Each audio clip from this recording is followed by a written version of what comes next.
Assalamualaikum warahmatullahi wabarakatuh. Perkenalkan, kami dari kelompok 1 di sini akan menyampaikan tentang proposal perencanaan bisnis risol mayo dan coklat. Kami beranggotakan saya sendiri, Wahyu Gustina, dengan NPM 207555030. Kemudian teman-teman saya yaitu ada Ade Rahmawati, Prasastia Romanda, Riana Bonaran Pulungan, dan Wulan Rahmawati. Yang pertama yang kami akan bahas adalah latar belakang. Bisnis makanan adalah setiap bisnis perusahaan atau kegiatan yang melibatkan penanganan makanan. Ini termasuk organik komersial, amal, niraba, dan komunitas. Seperti yang kita ketahui, makanan adalah kebutuhan utama kita. Inilah sebabnya mengapa bisnis makanan adalah salah satu bisnis yang paling menguntungkan di dunia.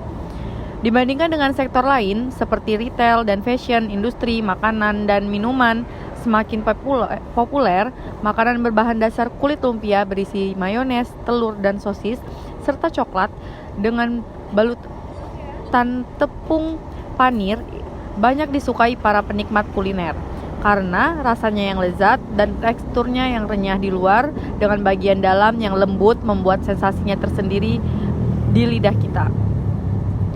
Peluang bisnis risol mayones dan coklat ini sangat menjanjikan karena budaya konsumsi dan kebiasaan makanan yang menyicipi makanan ringan hampir digemari oleh setiap orang, mulai dari anak-anak hingga dewasa. Dari hasil pengamatan di Politeknik Negeri Lampung, ternyata belum ada yang membuka usaha risol mayones dan coklat ini.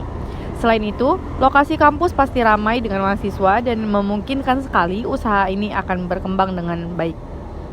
Kemudian kendala usaha adalah kendala yang harus dihadapi oleh pelaku bisnis. Salah satu kendala dalam menjalankan bisnis ini adalah keberadaan kompetitor yang menjalankan bisnis sejenis. Dikarenakan permintaan dan sasaran pemasaran masih kepada menengah ke bawah, sebagai pengusaha tentunya harus memerhatikan harga penjualan dibandingkan dengan modal yang dikeluarkan.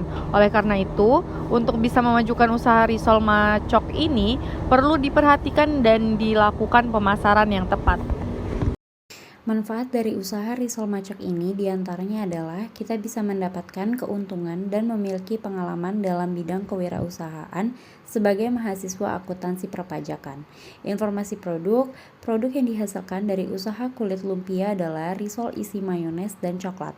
Yang membedakan risol mayones dan coklat dari usaha kami ialah kami menyajikan isian topping yang berlimpah dengan isian mayones, telur, dan sosis dengan kualitas baik serta isian coklat yang lumer, dibuat dengan bahan-bahan telah dipilih secara teliti dan memiliki kualitas yang baik, sehingga produk yang kami jual tidak hanya sebagai camilan, melainkan dapat menambah nutrisi bagi tubuh.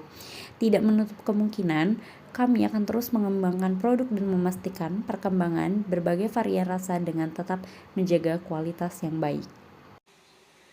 Berikut merupakan gambaran produk dari usaha kami. Selanjutnya, gambaran umum rencana usaha. Keunikan produk. Menurut survei yang telah kelompok kami lakukan, usaha risol mayo dan coklat ini bukanlah usaha yang baru dikenal oleh kalangan masyarakat, terutama untuk kalangan mahasiswa. Dikarenakan saat ini sudah ada jenis usaha yang beredar di pasaran, tetapi untuk kalangan mahasiswa baru sedikit yang memilih untuk mengembangkan usaha tersebut. Oleh karena itu, kami mencoba mengemas ini sebagai bentuk usaha baru untuk kalangan mahasiswa. Keunggulan produk. Keunggulan produk kami yaitu menggunakan bahan-bahan berkualitas baik, isian yang berlimpah, rasa yang lezat, serta harga yang terjangkau. Untuk analisis SWOT, keunggulan produk yaitu risol mayo dan coklat diminati banyak orang, memiliki rasa yang mudah diterima. Untuk kelemahannya, pemasaran dan jangkauannya harus diperluas dan masih perlu berinovasi macam-macam variasi. Untuk peluangnya, harga promosi yang melalui media sosial itu tidak semahal jika menjual di toko, dan kalangan masyarakat sudah biasa menggunakan media sosial, sehingga produk bisa dikenal dengan mudah. Untuk ancamannya, banyak produk yang serupa dan perubahan selera konsumen yang menyebabkan usaha harus terus berinovasi. Untuk keberlangsungan usaha, kami menggunakan analisis break-even point. Pada hari pertama dan kedua menjual 50 pieces dan pada hari ketiga menjual 70. dengan harga per pak 3.000.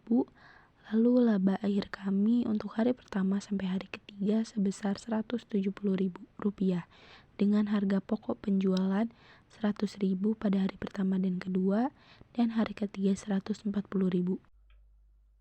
Berikut adalah pembuatan planning usaha. Di dalam planning usaha ini dijelaskan tentang latar belakang usaha, jenis usaha, lokasi usaha, strategi pemasaran, jadwal kegiatan, sumber dana, estimasi biaya yang diperlukan, serta penerimaan dan keuntungan yang didapatkan. Selain itu juga dicantumkan analisis kelayakan usaha yang kami jalankan. Strategi pemasaran yang dilakukan adalah sebagai berikut, melalui pemasaran mouth of mouth, atau dari mulut ke mulut, memanfaatkan relasi antar mahasiswa, UKM, maupun rekan Ormawa. Lalu, juga kami manfaatkan media sosial sebagai media pemasaran dengan menyebarkan pamflet di media sosial seperti Instagram, Twitter, maupun WhatsApp.